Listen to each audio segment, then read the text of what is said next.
各位朋友，您是否曾在晨钟暮鼓中思索，学佛之人当以何者为先？法句经云：自净其意，是诸佛教。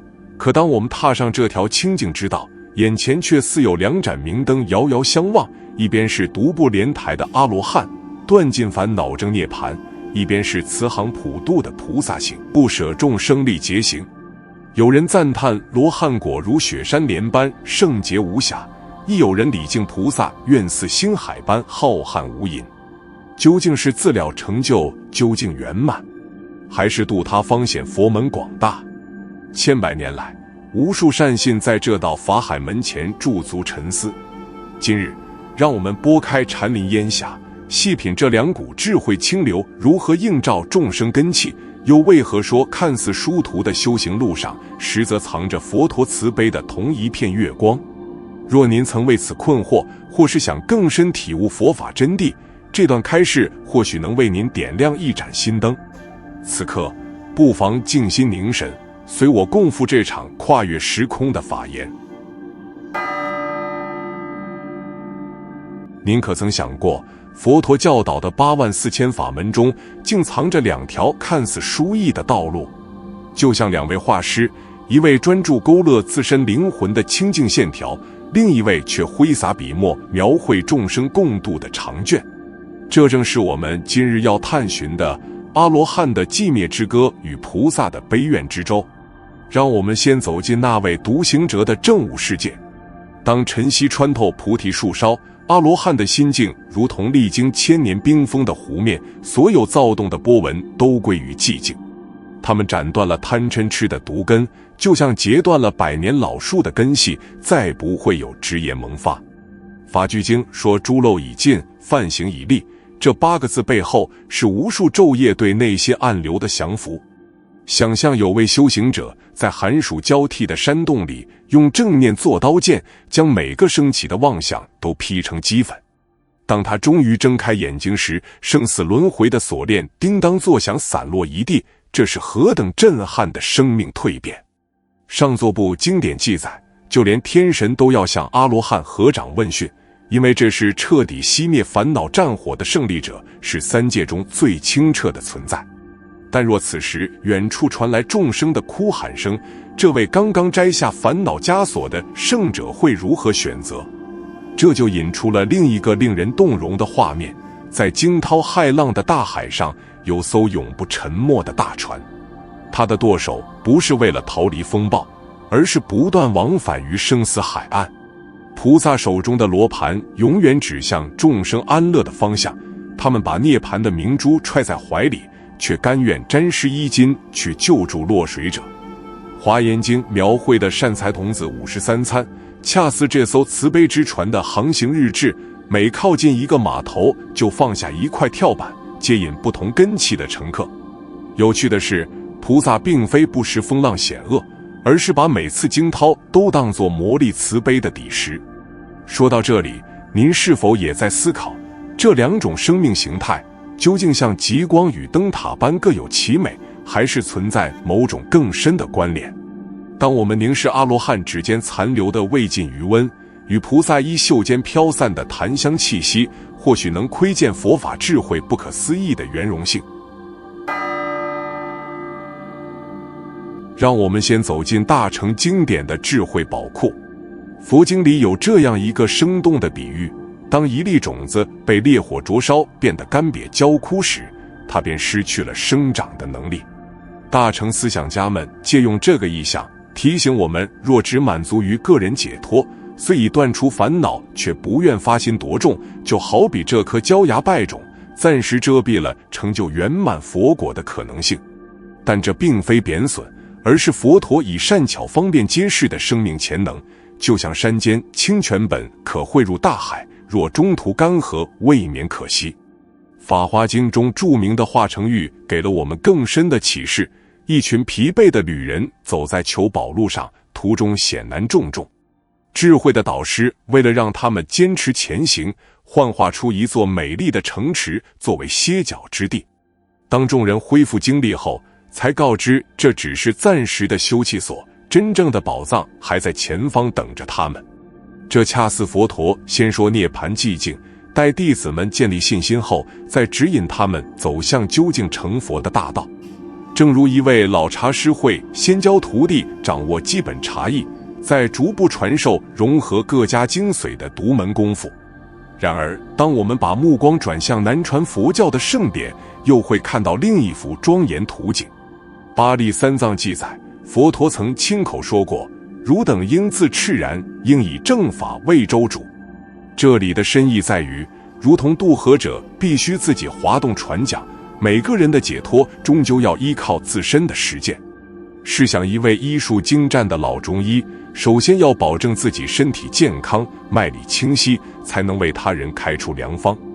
阿罗汉正是这样的名师，他们彻底治愈了贪嗔痴的顽疾，成为行走的人间佛法教科书。在缅甸仰光的大金塔旁，至今流传着长老比丘的故事。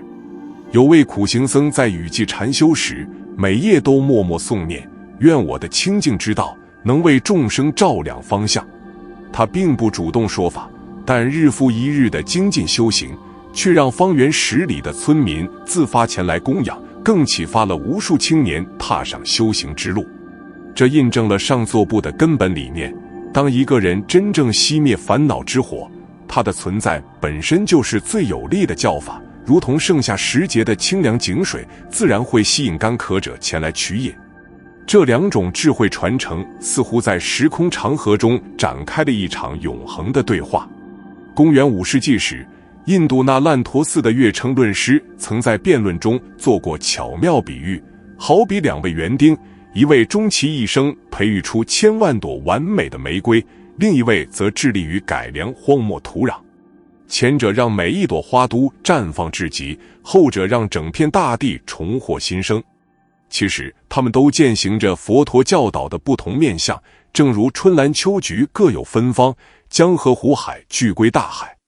站在当代的视角回望，这场跨越1000年的讨论给予我们更深刻的领悟。宋代禅宗大德永明延寿法师在《宗镜录》中写道：“如车2轮，如鸟双翼，道出了大小乘精神的互补性。就像一棵菩提树的成长，既要向下扎根汲取养分，也要向上伸展播撒绿荫。我们的日常生活何尝不是如此？清晨打坐时关照内心，出门遇见困厄者时伸手相助，这正是自救与救人的和谐统一。”说到这里，不禁让人想起斯里兰卡一位长老的开示：渡河时要紧的是找到稳固的浮木，而非争论它是沉是浮。当我们放下谁更高贵的执着，反而能看清2条道路共同指向的目标，远离痛苦，趋向光明。那么问题来了，既然2种修行路径都是佛陀的教导，我们该如何选择最适合自己的那条路呢？当我们在晨曦中远眺群山，会发现每座高峰都折射出不同的金色光辉，却共享着同一轮朝阳的照耀。阿罗汉道与菩萨道恰似这连绵群山中的双峰并峙，有人赞叹雪岭之巅的纯净无瑕，有人向往云海之间的浩渺苍茫。但若执着于比较峰顶积雪的厚度，或许就错过了整片山脉承载万物的胸襟。佛陀曾说：“直指不虚说，我法妙难思。”这种难以言全的微妙之处，正体现在修行道路的多样性上。就像春樱秋风各有其美，不能说绽放7日后零落成泥的樱花不如常青松柏珍贵。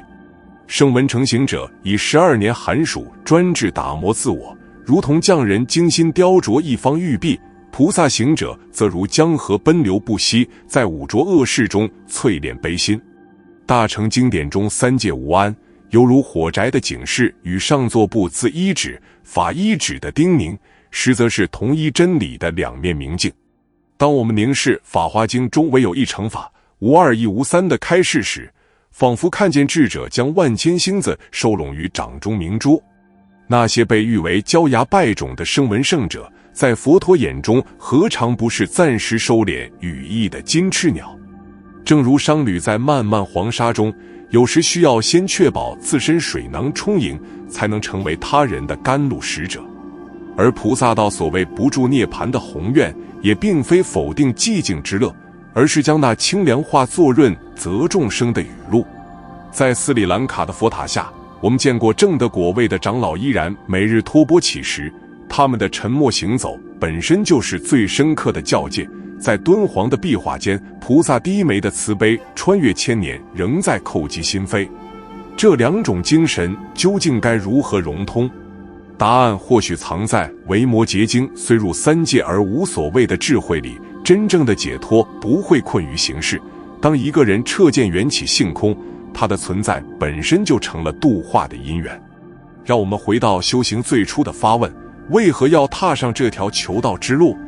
是为了逃离红尘的喧嚣，还是为了化作春风拂绿荒原？佛陀在菩提树下的证悟早已超越了这样的分别。就像莲花生长在污泥之中，却不染香气，既非刻意避世，亦非沉溺尘劳。当我们能在晨课诵经时意念众生苦乐，在晚钟暮鼓中关照自心沉着，那便是走在了融合自觉他的中道之上。此刻您手中的茶盏，或许正映照着这个问题的答案。茶叶在沸水中舒展沉浮，既保持着自身的清芬，又将清香浸润了整个空间。修行之道何尝不是如此？既要成就如阿罗汉般的清净自信，又要具备像菩萨那样的广袤胸怀。当我们不再纠结于先救己身还是先济他人，就能体会到每一次觉察烦恼升起的瞬间，都是自我救度的开始。每一个善念萌动的刹那，都在悄然点亮他人心头的明灯。阿罗汉的寂静解脱与菩萨的慈悲宏愿，恰似佛法长河中两股相映成趣的清流。有人将修行比作培育果实，声闻成如同早熟的桃李，甘甜饱满，却未必能成因。菩萨道则400年开花的灵根，需历经寒暑方见其花。但这般比拟终究是方便说法，真正要紧的是我们能否在这片法海中寻得自己的舟楫。佛陀曾说，诸法平等，无有高下，无论是独步涅槃的圣者，还是到驾慈航的觉者，皆是破除无明暗夜的明灯。您或许会问，若两者皆弃佛心，为何后世争论千年？这恰似追问春风该先拂过哪片山岗，众生根器不同，发心起点各异，佛陀的智慧便在于随缘施教。试看寺院门前的石阶，有人专注清扫脚下寸土，有人立志铺就万里山路，谁的手印更值得敬仰？真正的修行，或许不在辩论胜负，而在每日晨昏的躬身实践。当您为家人备好热粥时，可曾想过这是布施的暖意？当您静坐诵经时，可否觉察悲心的萌芽？若您此刻仍在思索自度与度他的界限，不妨低头看看掌心，左手握着智慧之光，右手捧着慈悲之水，何时之间便是圆满的当下。最后想请各位朋友思考，我们毕生追寻的伟大，究竟是他人眼中的光环，还是内心真实的清凉？欢迎在评论区分享您的感悟，让我们以彼此的践行，共同浇灌这片觉悟的沃土。